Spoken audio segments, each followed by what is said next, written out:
Hola, ¿qué tal amigos y amigas de la revista POAG? ¿Cómo les va? Bienvenidos a un nuevo video. En esta ocasión volvemos con los exitosos videos de los Simpsons y sus curiosidades.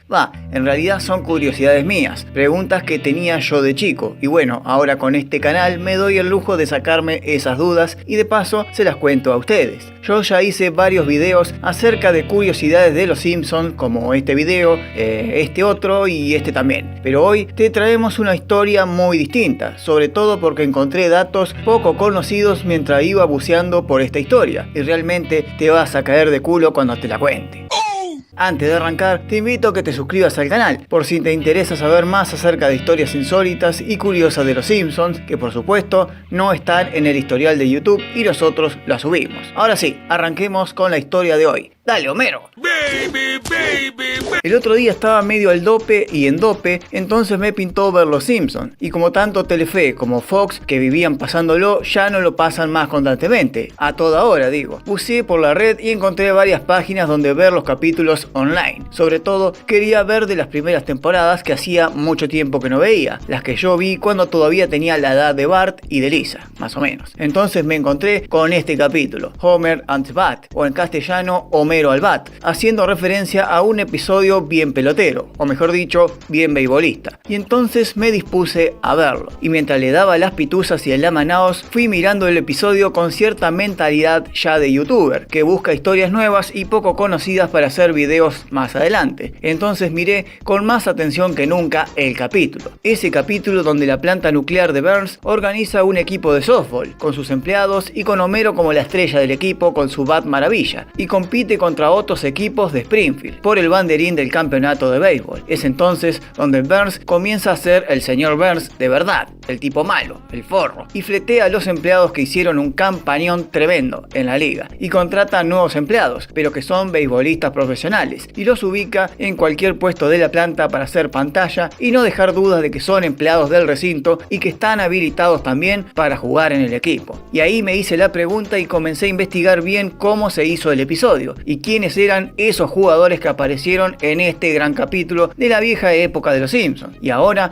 para oreja, porque te voy a contar cosas increíbles. Dale, maquinola intergaláctica.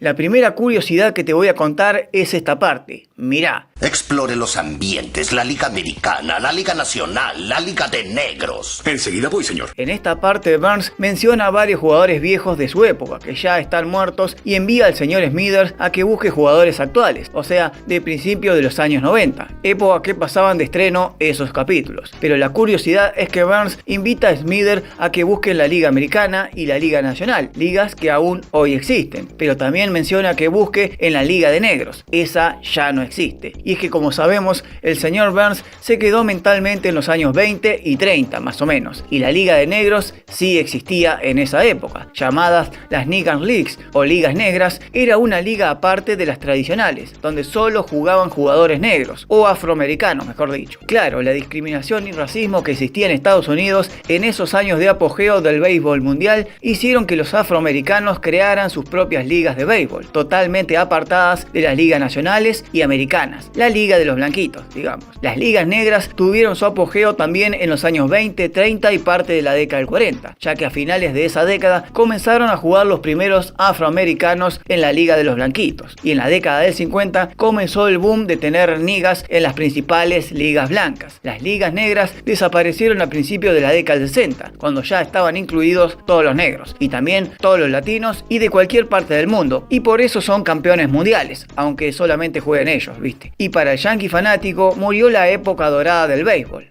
Un racismo de la puta madre. Por eso el señor Burns la menciona. Recordemos, la mente del señor Burns se quedó en los años 20 y 30. Pero bueno, sigo con el capítulo.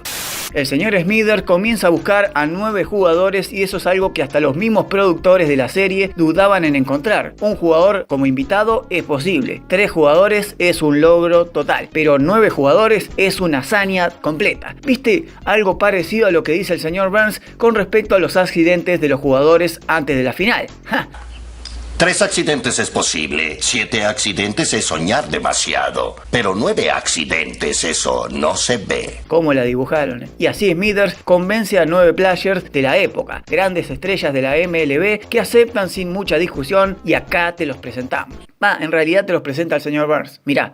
Voy a presentar a los nuevos miembros de nuestra familia, nuestro nuevo guardia Roger Clemens. Debutó en las ligas mayores en la temporada de 1984 en los Boston Red Sox, donde estuvo 12 años hasta 1996, años donde el episodio se transmitió en estreno. Después pasó 2 años en los Toronto Blue Jays y desde 1999 al 2003 se cambió de bando y pasó a los Yankees de Nueva York. Los Red Sox y los Yankees son como el Boca y River del béisbol de Estados Unidos, para que entiendas más o menos. Después se retiró jugando en los Astros de Houston en el año 2004 al 2006. Roger Clemens junto con los Red Sox perdieron la Serie Mundial de 1986, la única que llegaría con los Medias Rojas. Luego la ganó cuando pasó a los Yankees, en el año 99 y en el 2000, y perdió la del año 2001. Y luego en el 2005 perdería otra final, la última de su carrera, pero con los Houston. Roger Clemens tiene uno de los grandes récords, que es ponchar 20 tipos en un mismo juego, récord que lo comparte con Kerry Wood, y está considerado por muchos especialistas del béisbol como uno de los mejores 3 pitchers de la historia. En el capítulo de Los Simpson, donde puso la voz a su personaje, también fue el mismo que realizó el cacareo de la gallina, cuando queda hipnotizado, perdiéndose así la final. Clemens estaba muy feliz de aparecer en Los Simpson, según sus propias palabras. Nuestro portero Wade Boggs. ¿Qué tal? Wade Boggs debutó en las ligas mayores en la temporada de 1982 en los Boston Red Sox. Era compañero de Clemens, obviamente, si jugaron más o menos en la misma época. Boggs estuvo hasta el año 1992 en los Medias Rojas, año que fue transmitido el capítulo de Los Simpsons, y luego pasó a los Yankees desde el 93 al 97 y cerraría su campaña entre el 98 y el 99 en los Bay Rays de Tampa. Al igual que Clemens, perdieron la final de la Serie Mundial en 1986 a mano de los New York Mets y logró ganarla cuando pasó a los Yankees, donde fue campeón 10 años después, en 1996. Boggs tiene el récord de ser el primer jugador que metió un jonrón en la historia de los Tampa Bay Rays, ya que ese año debutaba la franquicia en las ligas mayores. Boggs era caracterizado por ser muy supersticioso y muy porfiado y bastante discutidor. Por eso aparece esta escena con Barney. Hit the elder. Okay, you asked for it, Boggs. Además, el jugador admitió que su popularidad creció luego de la aparición en el capítulo de Los Simpsons. Un nuevo cajero Ken Griffey Jr. Todo que de nuevo. Debutó en las ligas mayores de la temporada 1989 con los Seattle Mariners, donde estuvo desde el 89 al 99. Era uno de los más jóvenes del episodio. Luego continuó su carrera en los Reds de Cincinnati, desde el año 2000 al 2008, cerrando su carrera un año en los White Sox de Chicago, y vuelto a Seattle entre el 2009 y 2010. A diferencia de los anteriores, Ken Griffey Jr. no llegó a ninguna serie mundial en sus 21 años en la MLB, pero sí compartió un curioso récord que fue compartir equipo con su padre, Ken Griffey Sr., a principios de los años 90, cuando se emitió el episodio. Lo extraño y bastante morboso de la aparición de Ken en Los Simpsons es que se hace adicto al tónico del señor Burns, que le provoca gigantismo y es internado. Pero lo curioso fue que Ken Griffey Jr., real, el tipo real, que le puso la voz a su personaje, no entendió el chiste este. Vaya, siento una fiesta en la boca. Todos están invitados. Excelente. Y no le gustó grabarlo tampoco, quizás porque en 1988, antes de debutar en las mayores, se había intentado suicidar ingiriendo un frasco de 277 pastillas, debido a la presión que ejercía su padre en el deporte, la soledad de la adolescencia, la depresión y la ira, ya que el padre lo cagaba pedos en la cancha y también lo cagaba pedos en la casa. Pero eso no es todo, las peleas con el padre siguieron hasta en el mismo hospital cuando estaba internado, que el mismo Ken se arrancó la vía intravenosa porque quería terminar con su vida de todas maneras. Luego, pasado un tiempo, mejoró su relación con el padre, donde terminó compartiendo equipo, como dije, y bueno, no quedó muy contento con su aparición en Los Simpsons. Por eso. Nuestro nuevo... Bueno, después les asignaremos algo. Demos la bienvenida a Steve Sax. Debutó en las ligas mayores en la temporada de 1981, en los Dodgers de Los Ángeles. Ahí se mantuvo hasta 1988. Luego pasó a los Yankees en el 89 hasta 1991 y cerró su campaña en los White Sox de Chicago desde el 92 al 93, cuando se emitió el capítulo. Y terminó en 1995 en los Athletics de Oakland. Sax ganó las series mundiales de 1981 y 1988 campeonato con los Dodgers, las únicas 2 que ganó. Tiene un curioso récord negativo. En 1983, cuando cometió 30 errores en la misma temporada, lanzando en primera base. Y ese caso es conocido como el síndrome de Steve Sax, donde muchos lo catalogaron como un inútil que debía estar preso por semejante papelón, justo como en la parte donde lo meten en cana en el capítulo. Vaya, es Steve Sax de la ciudad de Nueva York. Y lo raro fue que lo hizo después de ser campeón 2 años después. Exigente los muchachitos de Los Ángeles, tremendo. Don Mattingly. Debutó en las ligas mayores en la temporada de 1982 en los Yankees de Nueva York, único equipo que jugó toda su carrera, hasta 1995, que se retiró prematuramente por una lesión en la espalda. Curiosamente, los Yankees no llegaron ni siquiera a la Serie Mundial en esos 13 años de carrera de Mattingly, y encima fueron finalistas el año anterior a su debut en el 81 y luego fueron campeones en el 96, cuando ya se había retirado.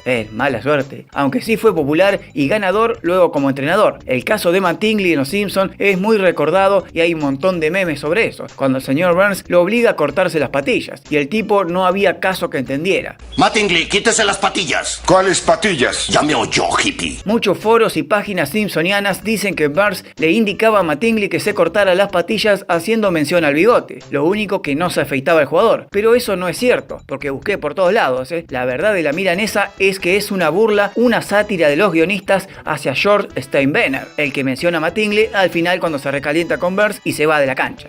Me simpatiza más que Steinbrenner. Steinbrenner era el antiguo propietario de los Yankees desde el 73 hasta su muerte en el año 2010 y que cuando ingresó en 1973 implantó un reglamento de apariencia para todos los empleados de la franquicia, los jugadores, los entrenadores y los ejecutivos masculinos, que consistía en prohibirle a todos que exhibieran en sus rostros vello facial, salvo el bigote, el que tenía Mattingly, y el cabello que no podía crecer más del cuello. Y es eso lo que quiere decir el señor Burns. Mattingly se tenía que cortar el pelo de la nuca porque lo tenía largo y fue lo único que no se cortó, salvo por el bigote, obvio. Pero ¿por qué el señor Burns dice patillas al pelo y lo trata de hippie? Porque en los años 60, donde afloró el movimiento hippie en Estados Unidos y los jóvenes comenzaban a usar pelo largo y también se dejaban las patillas largas, como Wolverine, entonces era muy común que los viejos conservadores de antes le dijeran patillas al pelo largo, porque había que cortárselos a ambos. Ya te dije que el señor Burns mentalmente se quedó en el tiempo. ¿Entendiste ahora, Mattingly? Pero hay una curiosidad más con Donald que no te conté. Ya como te dije, el episodio fue transmitido en el año 92, pero al año siguiente, en el 93, Mattingly, el real, tuvo un problema con Steinbrenner, que lo obligó a cortarse el pelo y como el jugador se negó, quedó excluido del equipo por un tiempo hasta que se lo terminó cortando. Con los años, ese momento de Mattingly se mezcló con el capítulo diciendo que era referencia a eso, pero no, los Simpsons lo habían dicho antes. Típica premonición de las tantas que se le atribuyen a los amarillos, ¿viste?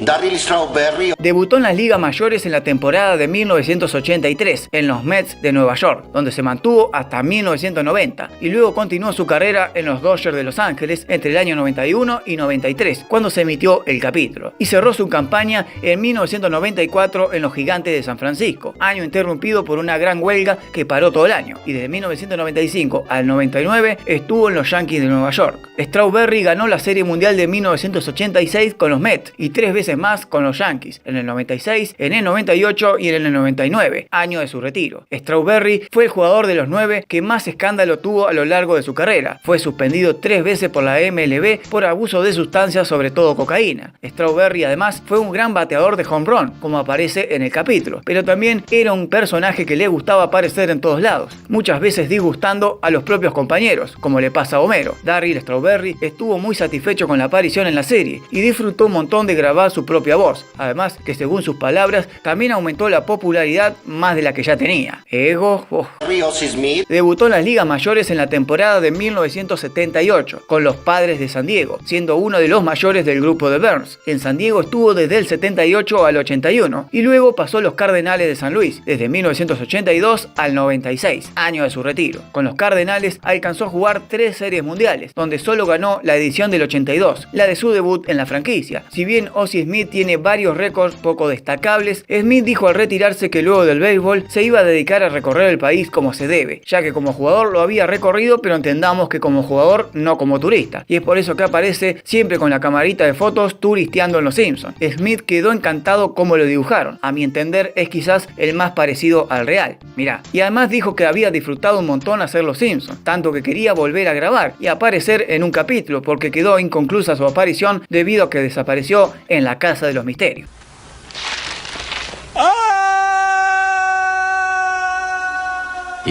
Mike Scioscia. Debutó en las ligas mayores en la temporada de 1980, otro viejo grande, en los Dodgers de Los Ángeles, y siguió allí hasta el año 92, año de su retiro prematuro debido a una lesión en la rodilla, año justamente que apareció en Los Simpsons, aunque quiso retornar al verde césped en el 93 y en el 94 también, entre lesiones y la huelga del 94 que cerró finalmente su campaña. Scioscia, al igual que Steve Sax, compañero de equipo, fue campeón de la Serie Mundial en el 81 y en el 88 con los Dodgers. Y te cuento algo por si no sos muy ducho con las estadísticas del béisbol. Los Dodgers no ganarían otra Serie Mundial recién hasta el 2020, desde el 88 al 2020. Scioscia, al retirarse prematuramente, comenzó a incursionar en el entrenamiento de equipos, cargo que ocupó en 1997 con los Dodgers, pero principalmente siguió estudiando hasta convertirse en gerente del otro equipo de Los Ángeles, los Angels. Es por eso que en Los Simpsons los guionistas hicieron un guiño en la historia con que Scioscia ya buscaba otra profesión a pesar de ser jugador en actividad aún, porque la lesión ya lo tenía a mal traer. Y hay José Canseco. Debutó en las ligas mayores en la temporada de 1985, en los Athletics de Oakland, franquicia donde siguió hasta el año 92, la aparición de los Simpsons. Canseco pasó por un montón de equipos en su carrera, raro en este deporte. En 1992 al 94 estuvo en los Texas Rangers, en 1995 y 96 en los Boston Red Sox, en el 97 volvió a Oakland, en el 98 pasó a los Toronto Blue Jays, en 1999 estuvo en los Tampa Bay Devil Rays, en el 2000 en los Yankees y en el 2001 cerró su campaña en los White Sox de Chicago. Canseco era cubano nacido en La Habana, pero fue una gran controversia luego de su retiro en el año 2005, ya que admitió consumir anabólicos en la época que jugaba, por eso estaba tan grosso como lo vemos acá. Y eso desató un escándalo en el béisbol, porque empezaron a caer muñecos como locos, que usaban anabólicos y bueno, se armó tremenda batalla judicial donde le dieron de baja a los esteroides en el deporte, aunque muchos lo siguen usando en silencio, aunque esté prohibido. Pero Canseco fue el único de los 9 jugadores que aparecieron en Los Simpsons que salió muy disgustado completamente con su papel, ya que indicaba que estaba muy mal dibujado,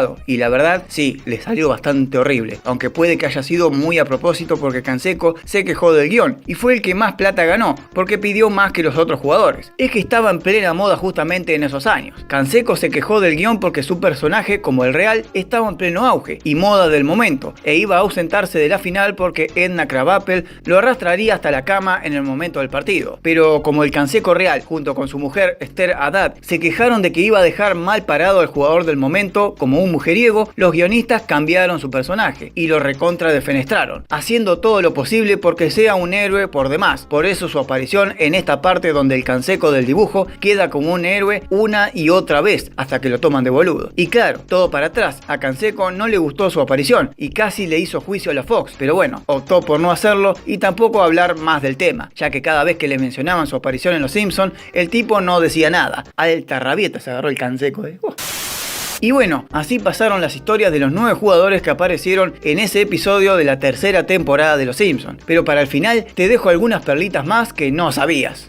Salvo el caso de Canseco, que se quejó de todo, el resto de los jugadores trabajó muy contento y satisfecho con la aparición en la serie, pero hubo un problema en la grabación, la parte del hipnotizador, donde aparecen todos y fue caótico grabar todo al unísono, porque justamente los jugadores no tenían mucho tiempo libre para grabar, iban grabando de apartes y solo, no estaban todos juntos. Eran épocas de temporada a pleno en el béisbol, entonces cada uno grabó su parte de voz y se mezcló al unísono, quedando bastante mal el resultado final como lo vimos acá. Nadie puede repetir más que 100%, por definición es normal. El capítulo tiene muchas referencias a la película The Natural de Robert Redford del año 84. El Bat Maravilla de Homero es igual al Chico Maravilla de esta película, que terminó roto también. La canción del final llamada Talking Softball es una parodia del tema real Talking Baseball de Terry Cashman, el tipo que cantó el tema real y el de Los Simpsons como invitado. Ese episodio fue el primero en la historia de Los Simpsons que superó en el rating al show de Billy Cosby, el gran programa popular de esa franja horaria, dando cuenta que la serie entraba en sus años de apogeo total, y así lo hizo con el resto de la temporada y los años siguientes, dejando al pobre de Cosby bien atrás en el rating. Y por último, quiero mencionar a los jugadores viejos que menciona el señor Burns, que me hizo reír un montón. Honus Wagner jugó en el año 1897 a 1917 y había muerto en el año 55. De hecho, la tarjeta de béisbol de este tipito fue la más cara de la historia hasta hace unos años. Era inconseguible, hasta que lo pasaron por otras que tenían más valor y eran más inconseguibles todavía. Cap Anson jugó desde 1871 a 1897, muriendo en el año 1922. Mordecai el Tres Dedos Brown jugó desde 1903 a 1916, muriendo en el año 1948. Lo apodaban el Tres Dedos porque en su juventud, debido a una máquina agrícola, perdió parte de 2 dedos de su mano derecha. Aún así, pudo jugar profesionalmente al béisbol y debido a su deficiencia en la mano, fue muy famosa su curva en los lanzamientos.